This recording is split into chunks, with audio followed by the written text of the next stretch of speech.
নমস্কার বন্ধুরা, বাঙালি রান্নাঘরে তোমাদের অনেক অনেক স্বাগত। চলে এলাম একটা নতুন রেসিপি নিয়ে। আজ আমি বানাবো তালে বড়া রেসিপি। সামনেই জন্মাষ্টমী চলে এসেছে। তোমরা এরকমভাবে তালে বড়া বাড়িতে বানিয়ে ভগবানকে ভোগ দিতে পারো। আশা করি সবার ভালো লাগবে রেসিপিটা। তাহলে চলো দেখে নাও তালে বড়া রেসিপি বানানোর জন্য কী কী উপকরণ লাগছে। তালটা আমি ধুয়ে নিয়েছি, এবার খোসাগুলো আমি ছাড়িয়ে নেবো।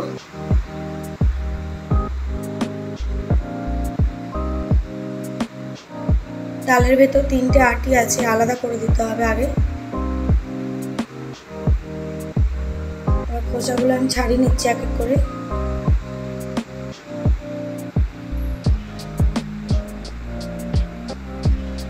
তালটা আমি এরকম করে ঘষে নিচ্ছি।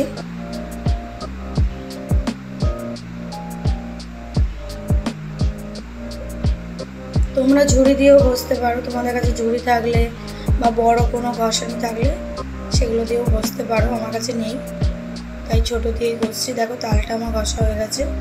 এখানে দেখো ময়দা নিয়েছি 1 বাটি, সুজি নিয়েছি 1/2 বাটি, চিনি নিয়েছি 1/2 বাটি, এখানে আটা আছে 1 বাটি, আর নারকেল আছে 1 বাটি। ময়দা দিয়ে দিলাম, সুজি দিয়ে দিচ্ছি, এবার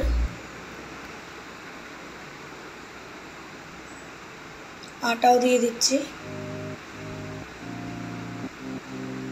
চিনিটাও দিয়ে দিলাম, নারকেলগুলোও দিয়ে দিচ্ছি। এখানে আমি নুন দিয়েছি 1/2 চামচ। এবার এটা মিক্স করব ভালো করে। দেখো এরকমভাবে ফাটিয়ে নেবে, অনেকক্ষণ ধরে ফাটাতে হবে যাতে সব কিছু মিক্স হয়ে যায় ভালো মতন, একটা ফাইন পেস্ট হয়ে যাবে। এবার এটা 10 মিনিটের জন্য ঢাকনা চাপা দিয়ে রেখে দেবো, তাতে সুজিটা নরম হয়ে যাবে একটু। তো দেখো 10 মিনিট হয়ে গেছে, আমি এবার এগুলো ভেজে নেবো ছাঁকা তেলে। তেলটা আমার গরম হয়ে গেছে, এটা সাদা তেল দিয়েছি আমি, সাদা তেলেই ভাজতে হবে। আমি মিডিয়াম ফ্লেমে রেখেছি এটা। দেখো আমার 1 পাট করে ভাজা হয়ে গেছে, আমি উল্টে নিচ্ছি।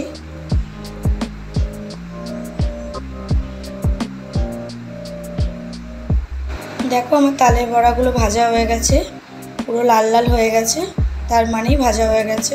এবার আমি নামিয়ে নেব।